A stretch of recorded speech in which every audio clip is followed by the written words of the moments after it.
So what is going on, guys? Welcome back to some more Battle for Neighborville here today on the channel. Today's going to be a gameplay / discussion video. We're just going to be having a chat about some things relating to Battle for Neighborville and to the launch of Battle for Neighborville, because things have definitely been done very, very weird. We have got ourselves a couple of challenges to do. We've got to vanquish 25 with the Chomper and also vanquish Imps and Mechs. So we're going to do the Chomper first in Giddy Park, so bear with me. But yeah, we're going to just talk about the launch of Battle for Neighborville. It was very weird the way they did it. It's never something I've really seen before. If you guys didn't know, there was like a founders launch for Battle for Neighborville. So on the day where I think it was officially announced was the day you could buy a founders edition for $30, and that kind of gave you little bits of content to start off with, and then every week they added more content to the game, which is absolutely fine and totally understandable. This allowed the team to kind of develop the game and make the game as best as it could be for launch, you know, balance the characters out, fix any bugs and things like that. And they did actually fix, I believe they said they fixed like 1,000 or over 1,000 bugs and glitches in the first update, which I didn't realize. Like, some of them might have been a little bit more minor than you're used to seeing. However, apparently they fixed like 1,000 bugs, or they fixed a lot of bugs. Now, when it comes to actual launch, because, you know, the Founders Edition, they didn't put a lot of huge advertising into the game. Kind of like, it was more for towards the dedicated PvZ fans, which is understandable. You know, it's $30. You want people to buy the game, but you kind of, in a business perspective, you want more people to buy the full game because that's more money. You know, as a business perspective, you don't want the majority of people to buy the game in the Founders period. Like, the Founders period is great and awesome, but you want more people to buy it on worldwide launch, which is, from a business perspective, what you want to do. So let's say 2 million people play the game. You don't want 1.5 million to buy it at Founders and only 500,000 to buy it at launch. You would much rather it be 500,000 founders and 1.5 million at launch, or whatever, or something like that. So I can understand why they didn't put a huge amount of advertising into the founders. That was more for like the hardcore, dedicated PvZ fans. Even to this day, people didn't know the founders exist. So people don't even know that this game is out as well, and that's something which I'm going to talk about as well. So when it came to the game launching, I expected advertising to bump up on social channels and things like that, and it did ramp up to a slight degree. You know, they did kind of tweet out that full launch is coming and things like that. It might have been like maybe like a couple of days, like a countdown of days to go or something like that. I guess they kind of ramped up the tweets towards launch. As soon as it came to launch, I thought the advertising was going to be everywhere. It was going to be, the game's out now, go play it, this, that, you can buy it now, you can upgrade to the deluxe edition. And honestly, that didn't happen. A few days before the game officially came out, we actually got ourselves the trailer. And the trailer was released because of EA Access.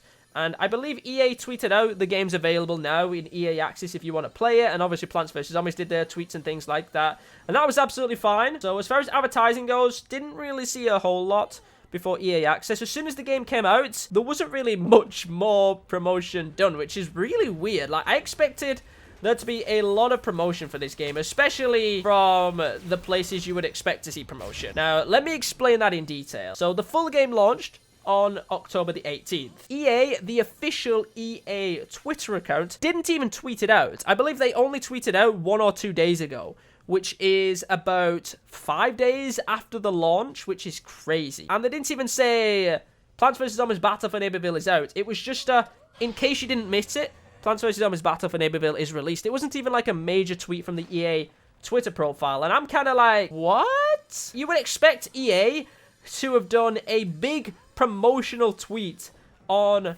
Battle for Neighborville when it was releasing. That's something I would expect. Plants vs. Zombies Twitter, they did everything right. You know, they did the live streams, they did the tweets and everything like that, but the EA account did literally nothing, which is bizarre. All it takes is a little tweet, doesn't really cost anything, and boom.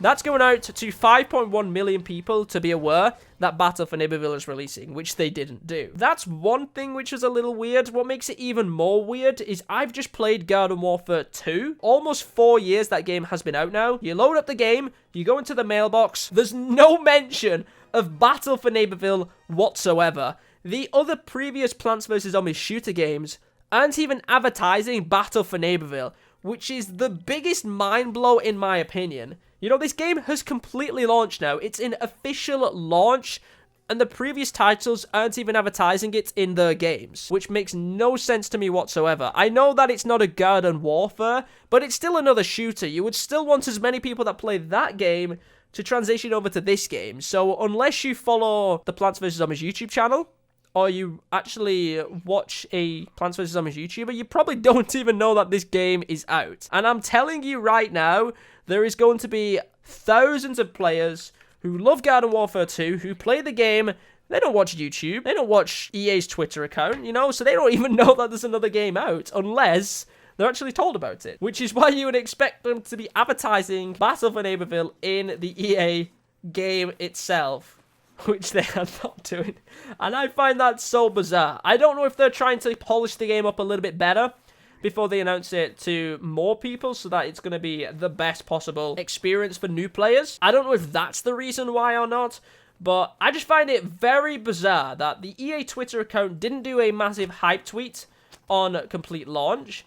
I'm surprised that Plants vs. Zombies aren't actually announcing the game in its official game of Garden Warfare 2.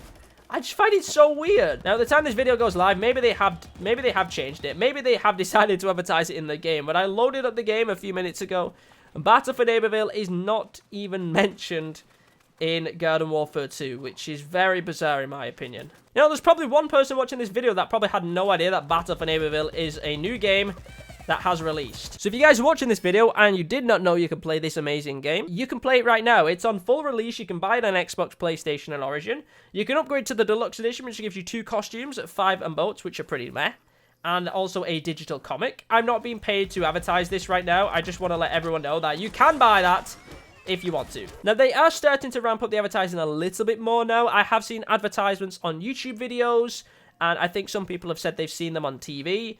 But the fact that it's not advertised in the Plants vs. Zombies Garden Warfare 2 game, it just baffles me. All it takes is a little notice that the game's releasing. You know, that could be thousands more players that would purchase this game and play it. Let me know how you guys found out about the game. I'd love to know. Did you find out about it from a YouTuber? Did you find out through an advertisement? Did you find out from some other thing? I would love to know. Let me know how you found out in the comments down below.